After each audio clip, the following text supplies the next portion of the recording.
오늘 말씀의 제목이 잠행하시는 하나님. 어떻게 보면 조금 생뚱한 기분이 드는 그런 말씀의 제목일 수도 있는데요. 우리가 실제 상황 속에서 아주 많이 답답해하고 겪고 있는 현실입니다. 열심히 신앙생활을 하기를 원하고 어떤 것을 놓고 하나님 앞에 기도하고 살아가는 사람들이 주님의 음성을 밝히 듣기를 원하고 주님의 그 움직이는 손도 주님의 얼굴도 볼 수 있기를 원합니다. 그래서 예수님을 꼭 만나야 된다. 예수님을 꼭 만나야지만 모든 것이 해결될 수 있다. 이런 간절한 마음으로 기도하고 또 예배하고 신앙생활을 해나가는 사람들도 많이 있습니다. 그런데 그 꼭 만나고 싶어하는 예수님이 눈에 보이지 않고 꼭 듣고 싶어하는 하나님의 음성이 내 귀에 들리지 아니하니 참으로 답답할 뿐이고, 많은 사람들을 통해서 이런 얘기를 굉장히 많이 듣습니다. 여러분들이 아시는 분은 아시겠지만 저는 작은 교회를 담당하고는 있지만 굉장히 많은 사람들을 상대하는 사람 중에 하나입니다. 상담도 많이 하고 여기저기 큰 행사에도 많이 다니고 하다가 보니까 많은 얘기를 듣는데, 어떻게 하면 하나님을 만날 수 있습니까? 어떻게 하면 하나님의 음성을 들을 수가 있습니까? 이게 공통적인 숙제거리인 것 같아요. 근데 우리가 하나님을 알고 나면 그 궁금증이 절반은 풀릴 수 있을 거예요. 다는 몰라도 절반은 풀릴 수 있지. 하나님은 우리가 보고 듣고 할 수 있는 우리 인간적인 그런 차원과 수준에서 임재하시고 일하시는 분이 아니십니다.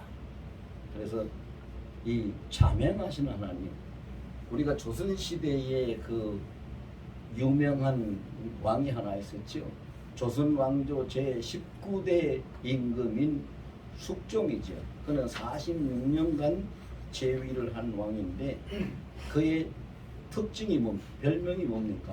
스티브스킹. 스티브스킹이에요. 숨어 다니는 잠행하는 왕. 그는 잠행한 정치로 아주 유명한 왕이 된 사람이 그 숙종이죠. 그는 잠행을 통해서 가서 들어보면은요, 백성들이 그래요. 정말로 어렵고 힘든 일을 만난 사람들이 모여 앉아서 국밥 한 그릇 나눠 마시면서 또 닭배기 한 잔 나눠 마시면서 우리가 언제까지 이렇게 살아야 되나? 나라님은 도대체 이런 우리 백성들의 고초를 아시는가 모르시는가? 이런 푸념하고 넋두리를 하는 소리를 잠행 중에 듣습니다. 그러면 여러분, 사람인 숙종이라는 왕이 다니면서 백성들의 그런 음성을 들을 수 있다면, 무소부재하신 영이신 하나님은 우리의 모든 음성과 우리의 모든 모습과 우리의 모든 마음의 중심의 움직임까지도 다 살펴보시고도 남음이 있는 분이십니다. 그래서 우리가 하나님을 잘 알지 못하고 이해하지 못하기 때문에 하나님이 안 보인다, 못 만난다 그러고 안 들린다고 하는 겁니다. 잠행하시는 하나님, 성경에 보면은요, 하나님은 잠행하신다는 것이 딱 증명하는 성경 구절이 정확하게 있습니다. 하나씩 뭐 다 보지 않더라도요, 첫째는 마태복음 28장 20절에 보면은 볼지어다 내가 세상 끝날까지 항상 너희와 함께 있으리라 해가지고 시간적으로 조금도 빈틈이 없이 끊임이 없이 세상 끝날까지 마지막까지 우리와 함께 계시는 하나님이라는 것, 우리 주님이라는 것을 말씀하고 계십니다. 두 번째로는 시편 139편 7절과 8절 말씀에 보면은요, 내가 어디에 가도 바다 끝에 가도 땅 끝에 가도 심지어 넘부에 내려가도 어디에 가서 자리를 펴고 어디에 갈지라도 거기도 주께서 계시나이다. 공간적으로 그 하나도 주님 하나님이 계시지 않는 장소가 없다는 것을 말씀하고 있습니다. 그리고 세 번째로는 시편 139편 1절 4절 말씀에 보면은 내가 앉고 일어서고 눕고 일어나고 나가고 하는, 심지어는 내가 내 혀의 말 한마디까지도 내 중심에 생각하는 모든 것까지도 다 다 보시고 아시고 모르시는 것이 없다고 말씀하시는 분, 하나님이 그런 분입니다. 그리고 이사야 45장 15절에 가서 보면 하나님은 숨어 계시니라라고 기록하고 있습니다. 한마디로 얘기해서 뭡니까? 하나님은 잠행하시는 하나님입니다. 그럼 우리가 하나님을 정말로 못 만나서 답답할까요? 못 만나서 답답한 것이 아닙니다. 지금 내 옆에 계시는데, 잠행해 계시는 하나님이 내 옆에 계시는데 내가 깨닫지 못하고 느끼지 못하니까 답답한 겁니다. 하나님이 내게 말씀하시는 음성이 들리지 않을까요? 아니요. 하나님이 다 말씀 다 듣고 다 보시고 다 아시고 다 말씀하시는데 내가 들을 귀가 열리지 않아서 듣지 못하니까 답답한 겁니다. 그래서 요한계시록 3장에 보면 7교회에게 편지를 보낼 때에 귀 있는 자는 성령이 교회들에게 하시는 말씀을 들을지니라. 그 귀 있는 자가 뭡니까? 이런 귀가 아니라 주님의 음성, 하나님 주님의 음성을 들을 수 있는 귀가 있는 자는 들으라는 거죠. 조선왕조 제19대 숙종 임금의 일례를 하나 들어보면은요, 우리가 하나님을 그에 비교해서 이렇게 비추어서 보면은 조금 더 이해할 수가 있어요. 그 숙종이 어느 날은 자명을 하고 있는데 갑자기 어느 시골 마을을 이렇게 지나가는데 그 집안에서 조그마한 그 초가집에서 이상한 소리가 막 나는, 이런저런 이상한 소리가 나요. 그래 도대체 이게 무슨 소린가 하고 귀를 기울여 봤더니 사람이 막 통곡하고 목 놓아 우는 소리가 나고, 또 한 사람은 그냥 문에 그 창호, 옛날 문은 다 창호지니까 비치잖아요. 문에 비치는데 보니까 너풀너풀 춤을 추는 그런 모습이 문에 비춰지고, 또 한 사람은 막 장구를 땅땅땅땅땅땅 치는 소리가 나고, 도대체 이게 무슨 일인가 하고 가서 봤어요. 그랬더니 나이 많은 늙은 노모는 자기 가슴을 때리면서 갈비뼈가 부러질 정도로 그래 너무 울컥하니까 그랬겠지요. 그래 가슴팍을 치면서 아이고 이를 어쩌나 아이고 이를 어쩌나 하고, 내가 진작 죽었어야 되는데 지금까지 왜 살아서 이렇게 하는 통곡을 하고 울고, 그 앞에서는 여자 성녀가 꽃가루를 쓰고 흐르는 춤을 추고, 또 한쪽 옆에 그 앞에서는 남자가 장구를 같이 가지고 당당당 하고 치고 있고. 그래서 이 숙종 임금이 이거 도대체가 무슨 일인지 알고 가야지 그냥 지나갈 수가 없겠다 하고 기침을 하고 문을 열고 물었어요. 무슨 일이 있길래 이런 일이 집안에서 벌어지고 있습니까? 그래서 그 이야기를 들어보니까 그 노모가 그 어머니, 그 아들의 어머니인데, 그 아들의 어머니가 그날이 생일날이에요.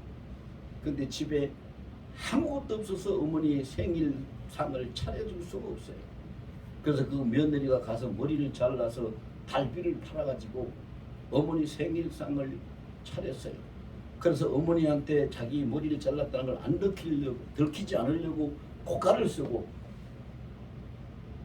내가 아이처럼 재롱을 들 테니까 어머니가 식사하시라고 그 앞에서 고가를 쓰고 며느리가 춤을 추니까 아들은 그 장단에 맞춰서 장구를 치고 노래를 하고, 숙종 임금이 그거를 보고 기가 막혀 가슴이 막 무너지는 것 같아서 그냥 갈 수가 없어서 그 남자를 보고 그랬어요. 자네는 글 공부는 좀 했는가? 물었더니 그 남자가 워낙에 집안 형편이 안 좋아서 공부를 많이는 못했지만 사서 정도는 읽었습니다. 그랬더니 숙종 임금이 앞으로 닷새 후면은 궁에서 과거가 있으니 꼭 그때 가서 자네가 가서 과거를 보게, 내가 자네 인상을 보니까 꼭 이번에 과거에 급제할 운이 있네. 그러면서 갔어요. 그래서 왕궁을 올라가서 신하를 불러서 닷새 후에 과거를 열라고 지시를 하고, 과거의 그 시제는 내가 직접 써준다. 그래서 왕이 써줬어요. 그래서 과거가 딱 열려졌는데 왕이 뭐라고 썼느냐? 노모곡 여성무 남장타부 이렇게 써놨어요. 과거 보러 온 사람들이 세상에 아무리 생각해도 이걸 풀 수가 없어요. 이 시제를 가지고 시를 풀 수가 없는 거예요. 그런데 그 한 사람 아는 거예요. 왜? 노모가 곡을 하고 여성이 춤을 추고 남자는 장구를 쳤다. 자기네 집안 이야기잖아요. 그래서 부모에게 효도하고 싶은 자식들의 이야기를 해가지고 그거를 썼어요. 그 사람이 당연히 급제를 했지. 그래서 급제를 하고 관직에 나가게 됐어요. 그렇게 그런 그 사례를 보면서 우리 하나님은 어떠실까요? 기가 막히는 상황을 만나가지고 우는 사람도, 또 어떤 일이 있다고 끙끙 앓는 사람도, 아파서 그냥 고통 당하는 사람도, 또 좋은 일이 있으면 웃고 웃는 사람도, 심지어는 그냥 탁주 한 잔 마시면서 놀자고 노래하는 사람도, 한 사람도 빠짐없이, 한 사건도 무조건 빠짐이 없이 다 보시면서 아시고 들으시고 다 그것을 다스려 나가시는 분이 하나님이시에요. 그럼 우리가 그런 하나님에 대해서 안다면 우리가 어떻게 생각하면 돼요? 내가 아플 때, 내가 답답할 때, 하나님이 나를 이렇게 두시길 원치 않는데, 예레미야 29장 11절 보면 그렇게 기록이 되어 있잖아요. 하나님이 그 말씀을 그렇게 하셨어요. 내 생각을 내가 안다. 내 생각을 내가 아노니 나는 너희가 재앙을 받는 걸 원하지 않아. 너희가 복을 받고 희망이 있기를 원한다고 말씀하신 분이 하나님이세요. 그런 하나님이세요. 그런데 사람들은 어떻게 살아갑니까? 자명하고 계시는 지금 여기 내 옆에 지금 여기 계시는 하나님 인식을 못해요. 깨닫지는 못해요. 지금 이 시간도 내가 너를 사랑하고 축복한다고 말씀하신 하나님의 음성도 내 귀에, 심령의 귀에 들려지지 않아요. 그러니까 사람들은 육신의 눈으로 보이는 것이 전부인 줄 알고, 육체적인 감각으로 느끼는 것이 전부인 줄 알고, 육신의 귀로 들리는 것이 전부인 줄 알고, 보고 듣고 느낌을 따라서 사람이 생각하고 판단하고 결정하고 행동을 하니까 하나님은 이렇게 가시는데, 자기 보고 듣고 느끼고 판단하고 생각하는 사람은 이렇게 가니 답답할 수밖에 없고 하나님과 만나지 못하는 그런 삶을, 인생을 살아가는 것이지. 그러나 분명한 것은 세상 끝날까지 하나님은 우리 곁을 떠나지 아니하십니다. 왜? 하나님의 말씀으로 약속을 하셨으니까. 말씀으로 약속을 하셨어요. 마태복음 5장 18절에 뭐라고 했습니까? 이 천지가 다 없어지는 경우가 있다 할지라도 주의 말씀 그 일뿐 1.1획도 없이 다 이루어진다고 말씀하셨습니다. 그리고 요한계시록 21장 6절에 뭐라고 했습니까? 나는 알파요 오메가라. 모든 볼지어다 다 이루었노라. 이렇게 말씀하셨습니다. 마지막 때 가서 다 이룬 알파와 오메가, 즉 시작이 되고 끝이 되고 처음이 되고 나중이 되는 하나님이, 우리는 이 세상에 어머니의 뱃속을 통해 태를 통해 가지고 이 세상에 태어났지만 우리는 이 세상에 태어나기 전부터 하나님은 이미 역사를 시작하셨고, 내가 이 정바울이라는 사람이 이 세상에 태어나면 내가 보내서 그가 대전에 있고 그가 목사를 하고 목회를 하고 이런 모든 것을 다 계획하시고 작정하신 하나님의 때에 따라 그 섭리에 따라서 하나님의 주관에 가시고 지금도 내 모든 것이 끝나는 순간까지, 이 세상을 떠나는 순간까지 지금도 함께 계시는 하나님이십니다. 하나님이 그렇게 약속하셨으니까, 세상 끝날까지 너와 함께 있으라고 약속하셨으니까 하나님의 말씀은 반드시 이루어지니까 하나님의 말씀은 1.1획도 없이 오차가 없습니다. 그리고 하나님은 절대로 거짓 맹세를 하시는 분이 아닙니다. 거짓말하는 분이 아니에요. 헛봉 뜨는 분이 아니란 말입니다. 사람과 같지 않거든요. 분명히 그렇게 하세요. 그리고 내가 어디에 가 있으면 요나처럼 내가 내 마음에 안 드니까 난 저 도망갈 거야 이렇게 하고 배를 타고 요바에 가서 배표를 사가지고 다시 새로 도망을 갔는데 도망을 치는 그 자리에도 하나님은 함께 계시지. 시간적으로도 하나님을 피할 수 없고 공간적으로도 하나님을 피할 수 없어요. 하나님은 함께 계시요. 그래서 요나가 바다 배에서 던져져 가지고 바다 밑창 진흙 속에 머리가 처박혀 가지고 있으면서 그가 회개하고 주여 요나서 2장 3절에 주여 내가 주의 목전에서 쫓겨났을지라도 내가 다시 주의 전을 바라보나이다라고 회개하고 기도하니까 하나님이 큰 물고기에 명해가지고 그를 다시 육지에 토해내게 해가지고 그가 니느웨로 가서 하나님이 원래 그에게 주셨던 사명을 감당하고 돌아오게끔 하신 분입니다. 분명히 알아야 됩니다. 하나님은 영이십니다. 자, 조선 왕조의 숙종이 스틸스 킹이었다면 지금 우리와 함께 하시는 하나님은 스틸스 가시고 스틸스 킹이에요. 그 숙종 임금이 다니다 여러분들 그 드라마에도 동이라는 드라마에도 나왔잖아요. 숙종 임금이 자명하다가 누굴 만납니까? 숙빈이 되는 그 숙빈을 만나죠. 또 숙종 임금이 자명하다가 누구를 만납니까? 자기가 얼굴 한 번도 보지 못했던 왕자 자기 친아들을 만나지. 자명하다가 만납니다. 오늘 주님은 자명하시면서 누구를 만납니까? 오늘 주님은 주님 오실 때가 다 된 이때에 정말로 깨어서 신부단장을 하고 있는 우리 주 그리스도의 신부를 자명 중에 만나주시는 것이고, 오늘 하나님은 우리에게 하나님의 그 기업을 후사로 삼고 이어받을 하나님의 아들을 만나주시는 분인 줄로 믿습니다. 그 자명하시는 하나님이 왜 안 보인다고 하고 왜 안 들린다고 하고 왜 못 만난다고 합니까? 하나님은 우리 가운데 오시고 우리의 수준에 맞춰서 우리의 눈높이에 맞춰서 모든 일을 하시고 만나주시고 말씀도 하시는데 우리가 깨어있지 못하니까, 깨닫지 못하니까, 영적인 눈이 열리지 않으니까, 내 영성이 닫혀 있으니까 아무것도 느껴지지 않는 거예요. 느껴지지 않아요.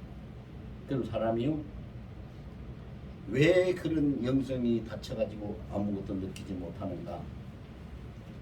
쫓기기 때문이에요. 쫓기거든요. 첫째는 바빠서 시간이 쫓길 때 하나님을 감지하지 못해요. 두 번째는 가난해서 물질에 쫓길 때 하나님을 감지하지 못해요. 세 번째는 몸이 아파서 고통에 쫓길 때 하나님을 감지하지 못해요. 그리고 네 번째는 뭔가 하려고 하는데 잘 안 되는 자기의 욕심을 채우지 못하고 욕심에 쫓길 때 하나님을 감지하지 못합니다. 여러분, 하나님을 감지하기 위해서, 하나님을 만나고 하나님의 음성을 듣기 위해서는 쫓기지 않아야 돼요. 아무리 바쁘더라도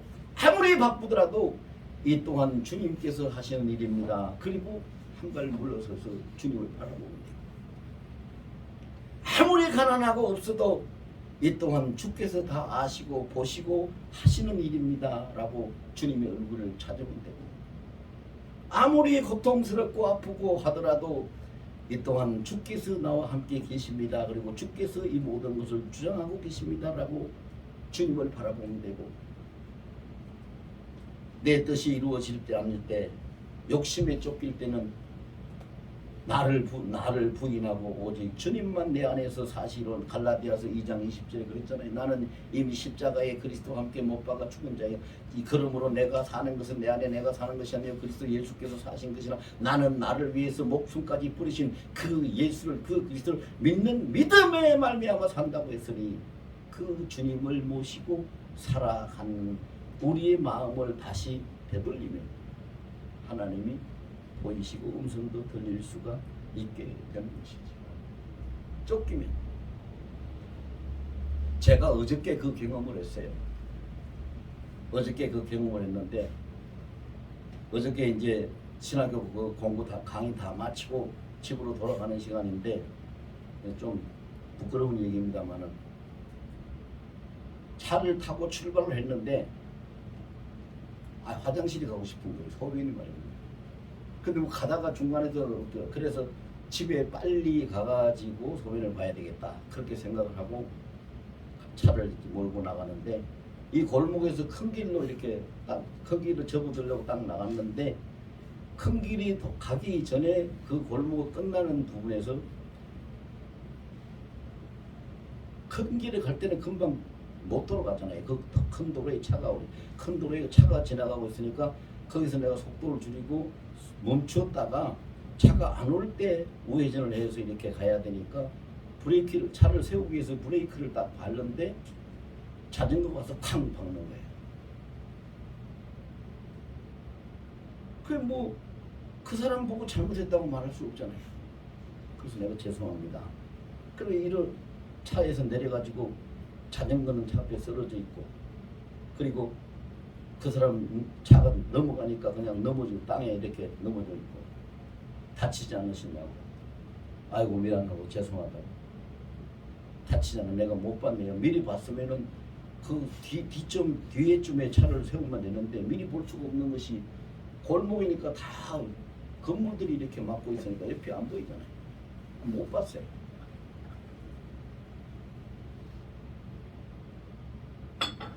그래 보니까 마침 사람이 다치지는 않았더라고요.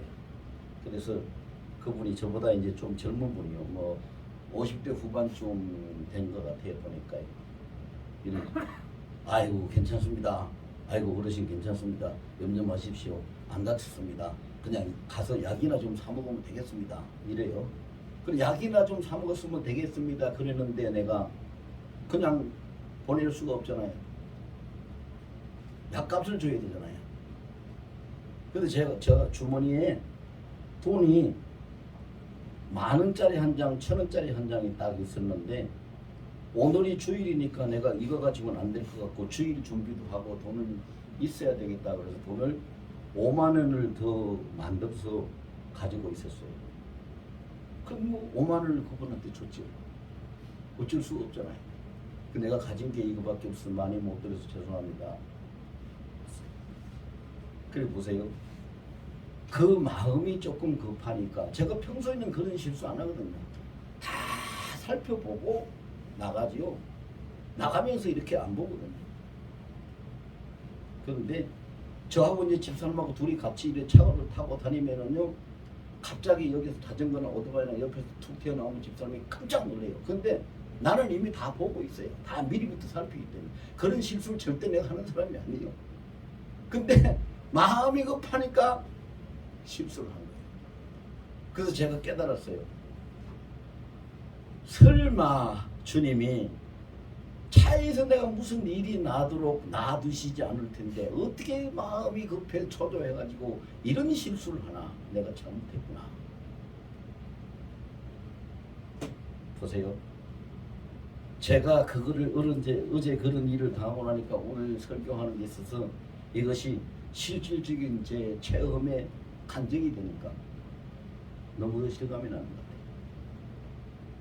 그래서요, 우리는 하나님을 아는데, 자 여러분, 믿는 것하고 아는 것하고 어느 것이 먼저입니까?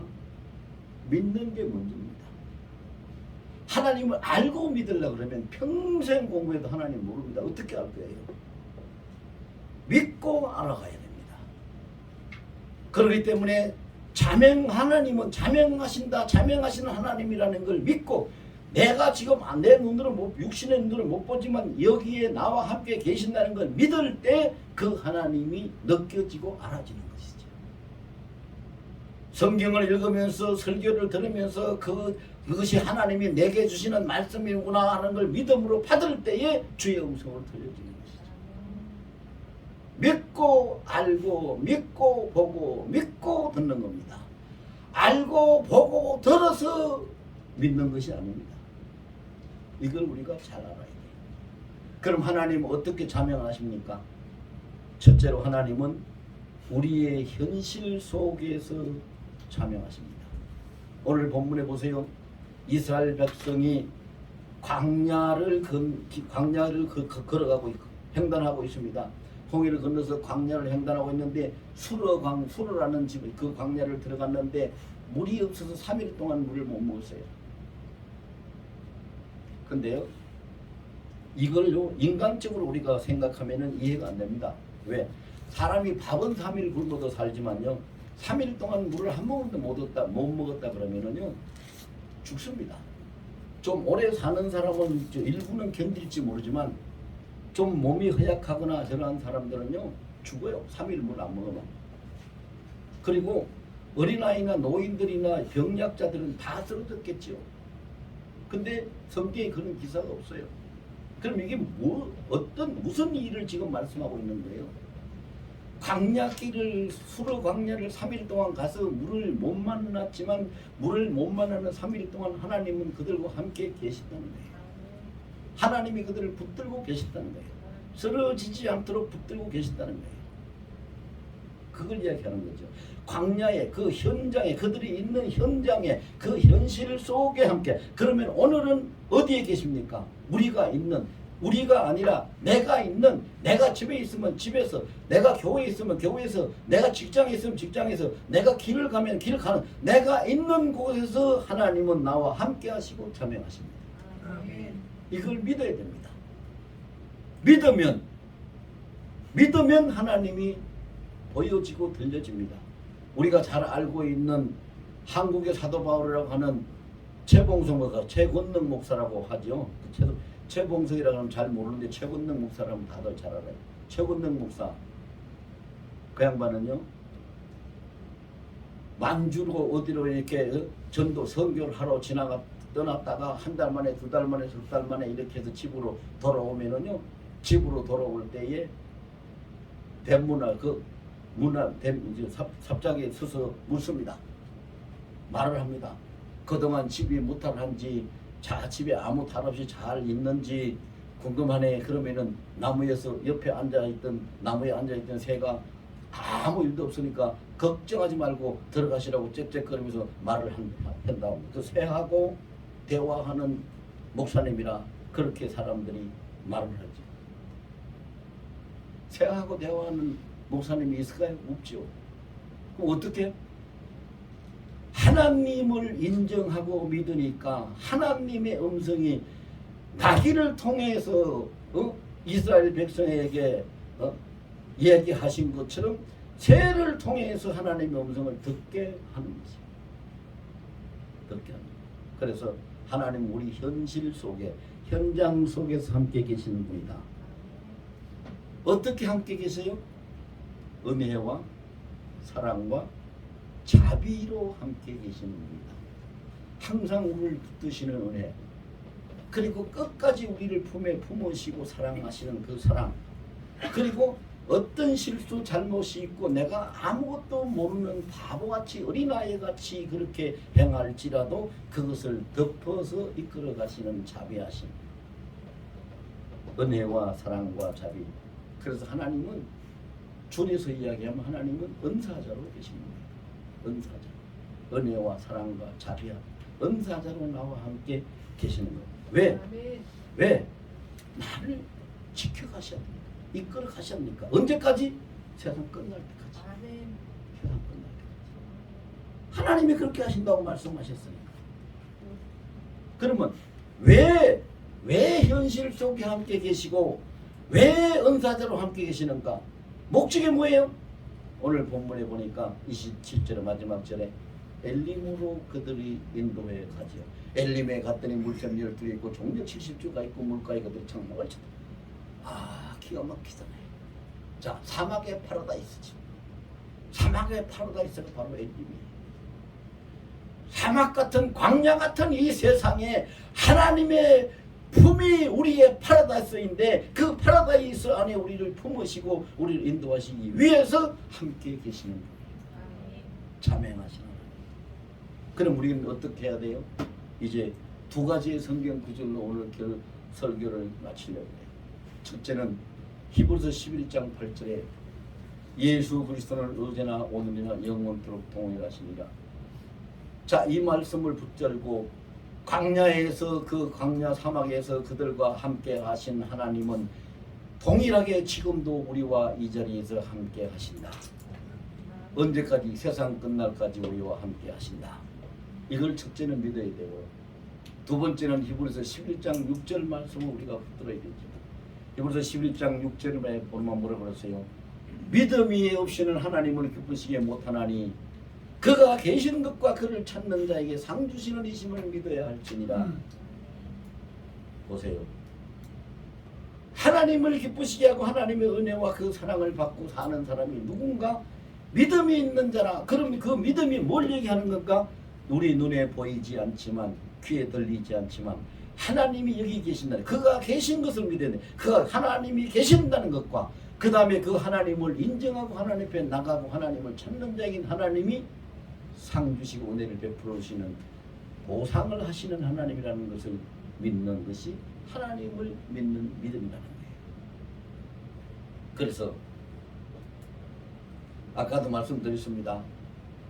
시간적으로도 하나님은 우리에게서 1초도 비는 시간이 없습니다. 공간적으로도 하나님은 우리와 함께해서 손바닥만 아니 손틈만큼 틈도 없이 함께 계시는 분입니다. 그리고 그분은 어떻게 계십니까? 주무시지도 않고 쉬지도 않고 주야로 모든 것을 살피시고 보시고 아시고 응답하시고 이끌어 가시는 분이십니다. 그런데 우리가 한 가지 알아야 될 것은 이사야 45장 15절 말씀처럼 하나님은 숨어 계신다. 왜? 영이시기 때문에. 영이시기 때문에. 그래서 불가시적인 존재. 우리 사람의 눈으로는 볼 수 없는 분이 하나님이세요. 스틸스 킹. 자면 잠복에게 숨어 계시는 왕. 스틸스가 숨어 계시는 신. 그분이 하나님이세요. 그런데 여러분 어떻게 우리가 알 수 있을까요? 아까 제가 다 말씀드린 거 다시 한번 말씀드립니다. 어떻게 알 수 있어요? 인정하고 믿으라는 것이죠. 믿음으로 믿기 때문에 알아지는 거예요. 인정하고 믿기 때문에 알고 믿기 때문에 들리는 거죠. 그래서 우리는 이제부터 기도해도 응답도 안 돼요. 하나님도 안 보여요. 예수님 만날 수가 없어요. 이렇게 답답한 소리 하지 말고요. 내가 있는 곳은 어디든지 언제든지 모든 곳에 모든 시간에 하나님은 나와 함께 계시고 자명하시고 나의 모든 속마음의 생각까지도 다 감찰하시고 보시고 아시는 분이시고 그리고 나를 항상 이끌어 가시는 분이시다. 우리가 하나님이 우리를 어떻게 이끌어 가십니까? 시편 139편 5절에 보면은요 그렇게 기록하고 있어요. 주께서 내 앞뒤를 감싸 안으시고 내 머리에 안수하셨나이다. 우리를 꼭 감싸 안고 우리 엄마가 어린아이의 머리를 쓰다듬듯이 우리의 머리를 안수하고 쓰다듬으면서 우리를 이끌어 가시는 분이 하나님이십니다. 자명하시는 하나님, 이 말씀을 통해서 하나님을 인정하고 하나님을 믿고 믿음을 통해서 하나님을 보고 음성을 들을 수 있는 여러분들이 되시길